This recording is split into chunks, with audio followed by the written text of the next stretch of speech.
ഇത് മരമഞ്ഞൾ, വള്ളിയായി പടർന്നു കയറുന്ന ഒരു വനസസ്യമാണ് മരമഞ്ഞൾ. ഇത് വെട്ടിയെടുത്ത് വിപണനം ചെയ്യാൻ നിയമപരമായ തടസ്സമുള്ള ഒരു സസ്യമാണിത്. ഒരുപാട് രോഗങ്ങൾക്ക്, മഞ്ഞപ്പിത്തം, ലിവർ സിറോസിസ്,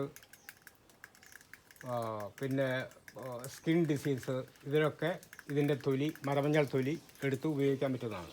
ഇത് മരമഞ്ഞൾ എന്ന് വിളിക്കാൻ കാരണം എന്താണെന്ന് ചോദിച്ചു കഴിഞ്ഞാൽ, എന്ന് വിളിക്കാൻ കാരണം ഇതിൻ്റെ തൊലി നീക്കിയാൽ മഞ്ഞളിനേക്കാളും മഞ്ഞ നിറം കാണാം. അപ്പോൾ ഇത് ഉണങ്ങുന്നതനുസരിച്ച് മഞ്ഞ കൂടിക്കൂടി വരും. അതായത് മഞ്ഞളിനേക്കാളും മഞ്ഞ.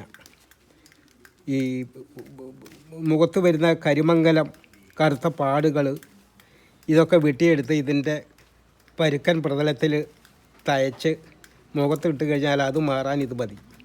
ചെറിയൊരു ഇത്ര നീളത്തുള്ള തണ്ടുണ്ടെങ്കിൽ ആജീവനാന്തകാലം അത് അവർക്ക് ഉപയോഗിക്കാൻ പറ്റുന്നതാണ്. ഇങ്ങനെ ഒരുപാട് ഔഷധ ഗുണമുള്ള ഒരു സസ്യമാണിത്.